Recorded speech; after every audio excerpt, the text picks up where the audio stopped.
Assalamualaikum warahmatullahi wabarakatuh. Di sini senang sekali kami bertugas untuk presentasi. Sebelumnya hormat kami kepada dosen pengampu Ibu Dewi Indah Susanti MPD.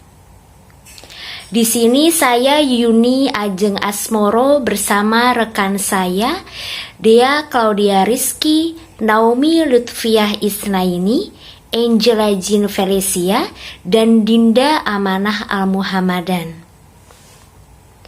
Baik, di sini kami akan mempresentasikan unsur intrinsik dan unsur ekstrinsik pada novel Kami Bukan Sarjana Kertas, karya J.S. Hayren.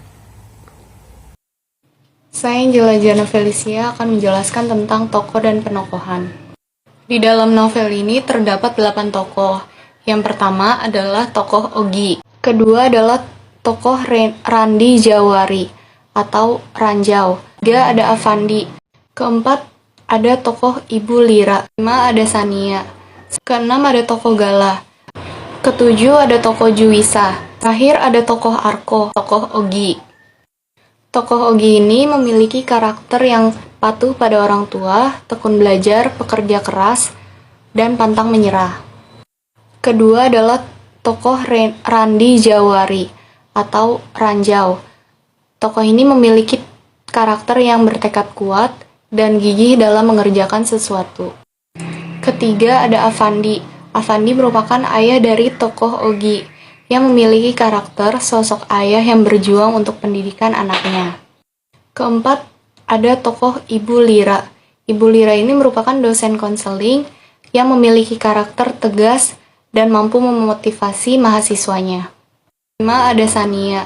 Sania merupakan karakter pekerja keras, namun ia memilih jalan yang salah. Tetapi setelah itu ia berusaha menjadi lebih baik lagi. Keenam ada tokoh Gala. Gala memiliki karakter patuh pada ayahnya, senang berbagi, mempunyai keinginan yang bertentangan dengan ayahnya. Ketujuh ada tokoh Juwisa. Juwisa memiliki karakter pintar dan suka dalam tantangan. Yang terakhir ada tokoh Arko. Tokoh ini memiliki karakter pintar menabung dan memiliki hobi dalam fotografi. Saya Dinda Amanah Muhammadan. Di sini saya akan melanjutkan memaparkan materi tentang dialog. Di sini ada beberapa potongan dialog dari masing-masing tokoh. Yang pertama ada Ogi. Berikut adalah dialognya. Oi, jangan porno lah bro. Kuliah dulu lah kita ya. Ogi terus berusaha merubah hidupnya, mulai dari mencoba bunuh diri, lalu di DO dari kampus. Setelah itu mendapat email dari salah satu pelatihan teknik, sampai ia menjadi salah satu orang penting dalam perusahaan teknologi. Yang kedua adalah Randi Jawari atau Ranjau. Berikut adalah teksnya atau dialognya. Ayolah bro, sebentar lagi UTS loh. Ya udah deh, terserah lo. Gue sebagai teman udah ngingetin ya. Lalu ada Avandi atau ayah Ogi. Babe atau ayah Ogi pergi mencari kursi dari emas untuk kuliah Ogi. Babe meminjam emas pada adiknya, Empok Titis, untuk dijual. Babe kemudian pergi menjual emas itu dan pulang memagut tas berisi uang untuk kuliah Ogi. Yang keempat ada Ibu Lira. Contoh dialognya, 4 years from now, saya akan serahkan lagi kertas-kertas ini. Kejarlah mimpi kalian ini. Tidak ada yang bisa mengejarnya selain kalian. Setialah pada impian ini, maka mereka akan setia dan datang menghampiri kalian. Akan sulit? Pasti. Itulah kenapa disebut mimpi. Kalau mudah, itu namanya ngimpi. Lalu yang berikutnya ada Sania. Nih Gi, memberikan sebuah lintingan mirip rokok. Coba deh. Coba lagi si isap, 2 isap aja, mana tahu enak. Lalu yang berikutnya ada Gala. Baik, aku akan turuti keinginan ayah. Kalau aku gagal punya bisnis yang hebat, kalau aku tidak punya prestasi apapun yang membanggakan dalam 6 bulan ke depan, maka aku bersedia dikirim kuliah ke Eropa. Tapi ada syaratnya, aku gak mau diawasi terus. Aku gak mau ada bodyguard lagi. Lalu aku mau tinggal ngekos dan gak mau di rumah ini, ngekos dekat kampus. Lalu yang berikutnya ada Juwisa. Menarik dan menantang. Sekarang, wisata, adrenalin, horor, dan petualangan paling diminati. Yang terakhir ada Arko. Dialognya, peraturan baru ya? Waktu mendaftar tidak ada macam itu. Apa pula itu? Dasar pejabat tak tahu diuntung kali. Minta aku pelintir kepalanya, hah?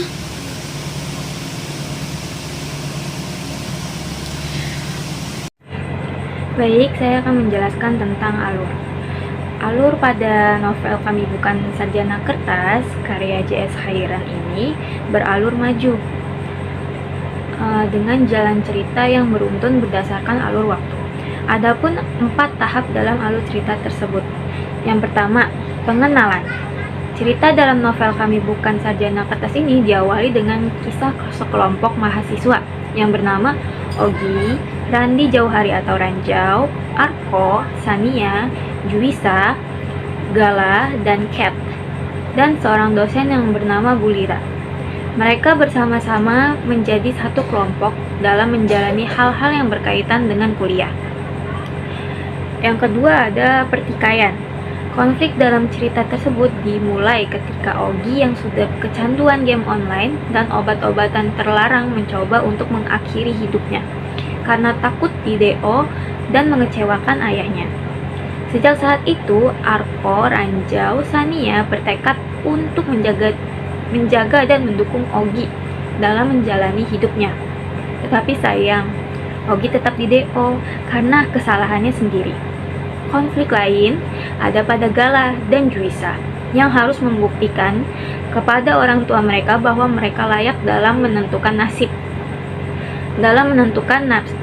mereka sendiri. Gala yang tidak mau terus-menerus menuruti kekangan ayahnya, dan Juwisa yang tidak mau berhenti kuliah dan dinikahkan oleh anak teman ayahnya harus membuktikan dengan ambisi yang menggebu-gebu. Tahap alur yang ketiga ada pada puncak.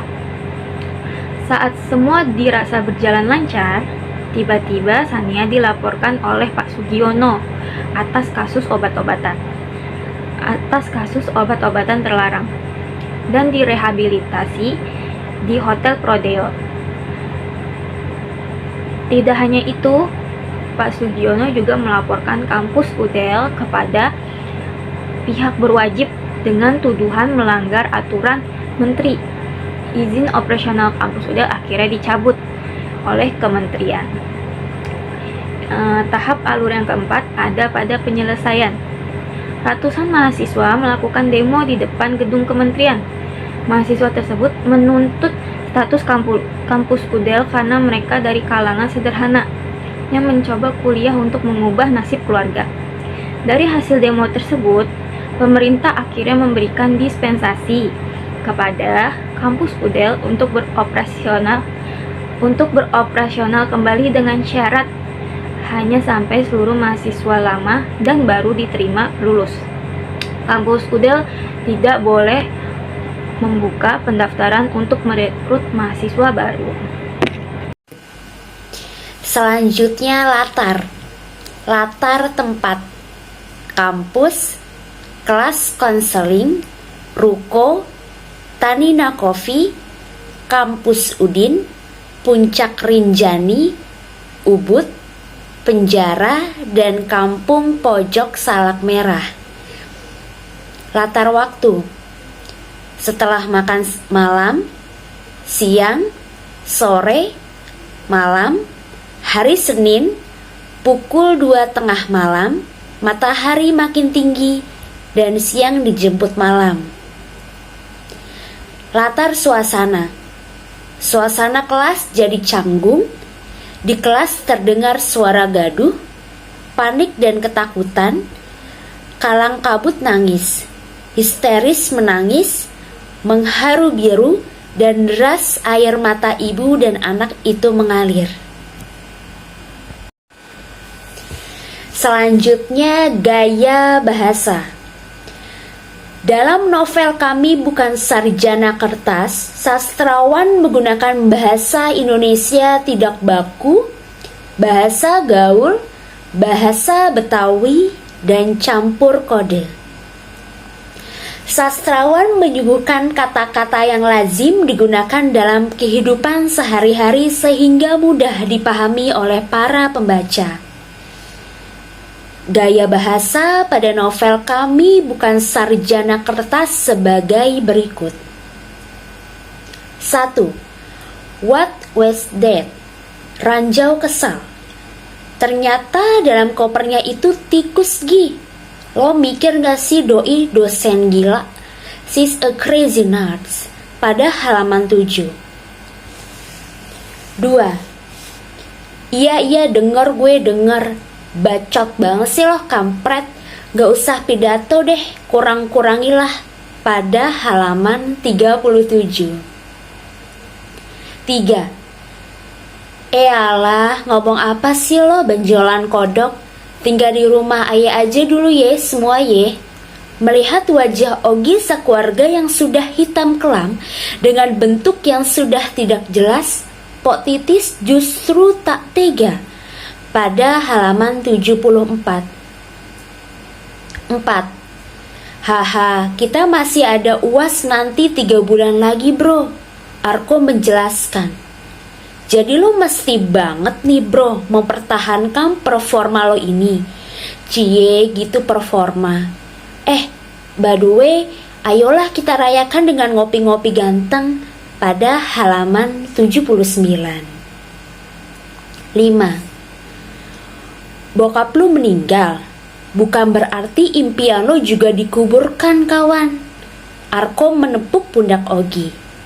Gue juga sama kayak lo, gue anak yatim dari gue remaja. Pada halaman 86 sampai 87. 6. Pelan-pelan ilmunya dalam bidang komputer bertambah. Cakrawalanya makin luas. Kemampuannya makin asoy semlohai aduhai. Pada halaman 188. Selanjutnya, saya Dia Claudia Rizky akan memaparkan amanat yang terkandung dalam novel Kami Bukan Sarjana Kertas. Yang pertama, menjadi seorang sarjana bukanlah salah satu-satunya cara untuk mendapatkan sebuah kesuksesan. Yang kedua, kita perlu menghidupkan mimpi agar tidak hanya menjadi sekedar bunga mimpi. Dan yang terakhir, ketika kita kelak menjadi orang tua, kita harus mendampingi anak-anak kita mengarungi hidupnya untuk melihat mereka tumbuh dan menggapai mimpinya. Baik, selanjutnya latar belakang pengarang. Jombang Santani Khairan atau biasa menggunakan nama penanya J.S. Khairan adalah seorang penulis yang pernah berkuliah di Fakultas Ekonomi UI. Dirinya bukan mahasiswa biasa, bahkan pernah menjadi asisten dari Renal Kasali. Dirinya juga sering pergi ke luar negeri untuk keperluan tugas kuliahnya bersama Renal Kasali, yaitu untuk mata kuliah pemasaran internasional. Ketika dirinya sudah menjadi asisten dosen, bahkan dia mengusulkan ke Renal Kasali untuk mewajibkan satu mahasiswa mengunjungi 2 negara sendirian dalam tugas mata kuliah tersebut. Usulan yang disambut baik oleh Renal Kasali ini membuat mahasiswa panik.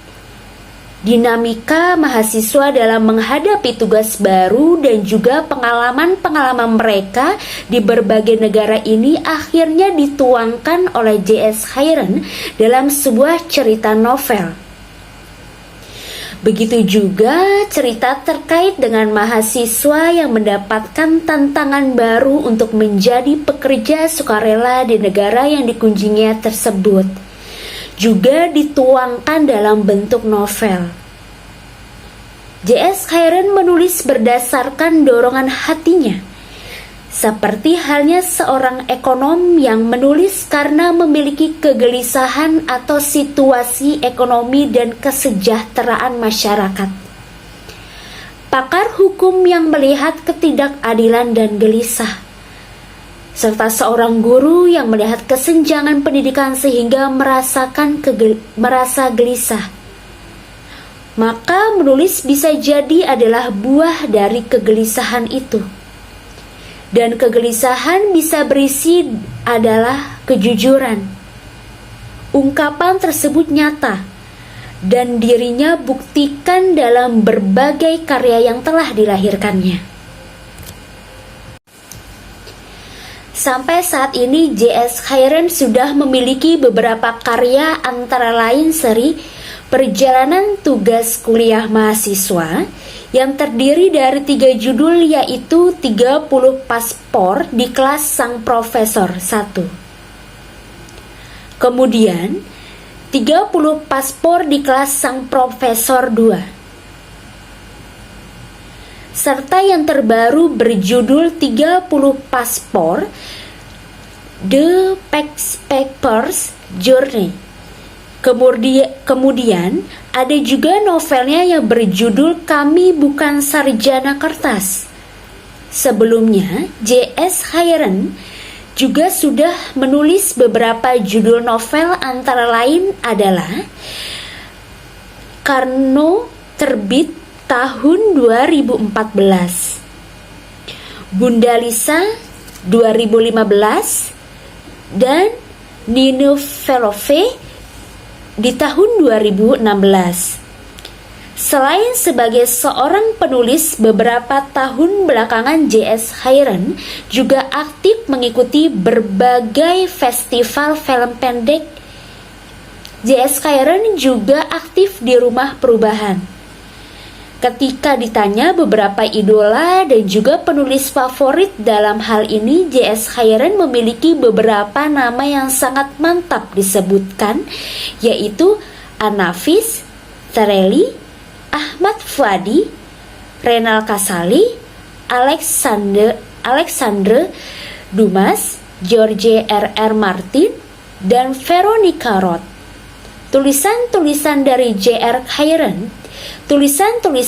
J.S. Khairan saat ini beberapa menjadi nasional bestseller. Satu di antaranya adalah novel yang berjudul Kami Bukan Sarjana Kertas. Selanjutnya ada nilai agama kepercayaan. Yang pertama, menjelang tengah malam baru Babe pulang. Ia sempat singgah ke masjid untuk berdoa dan sholat malam. Yang kedua, Ogi coba beribadah dan berdoa.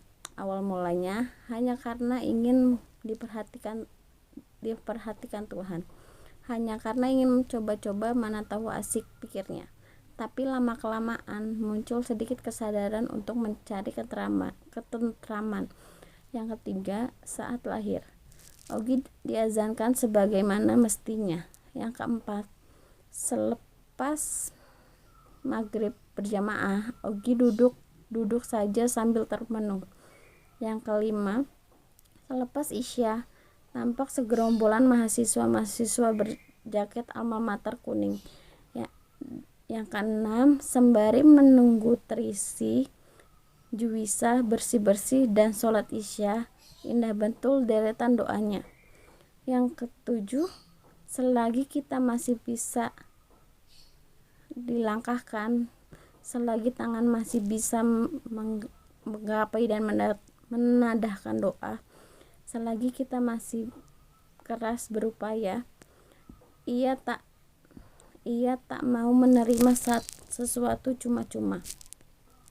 Pada kutipan ini menjelaskan bahwa apapun kegiatan yang sedang kita lakukan, jangan sampai untuk melaksanakan sholat. Dalam Al-Quran dijelaskan bahwa sholat merupakan tiang agama dan setiap umat muslim wajib untuk melaksanakannya.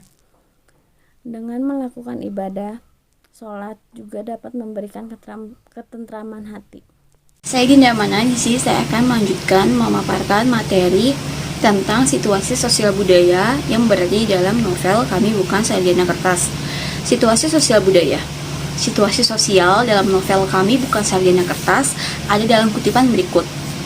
Sudah biasa, Bro Ogi, gue di Lubuk juga bisa tinggal di mana saja. Rumah tetangga, orang kampung sebelah, pos ronda, tidak ada masalah. Kami orang daerah, dekat. Rumah kalau malam tidak dikunci. Kemana-mana orang senyum saling sapa begitu. Tapi kalau perang suku, itu juga parah betul. Di dalam kutipan tersebut, ada kedekatan di antara orang-orang yang tinggal di desa sehingga kedekatan tersebut menjadi suatu ketentraman dalam masyarakat. Lalu, situasi budaya dalam novel kami bukan sarjana kertas ada di dalam kutipan berikut. Dulu waktu hamil Ogi, Zainab ngidam biasa-biasa saja. Pas melahirkan juga biasa-biasa saja. Saat lahir, Ogi diazankan sebagaimana mestinya. Dalam kutipan tersebut, menunjukkan bahwa ngidam menjadi suatu budaya yang sering dialami oleh hampir semua wanita yang sedang hamil. Ngidam merupakan suatu keinginan tertentu dari ibu untuk mengkonsumsi jenis makanan tertentu selama masa kehamilannya.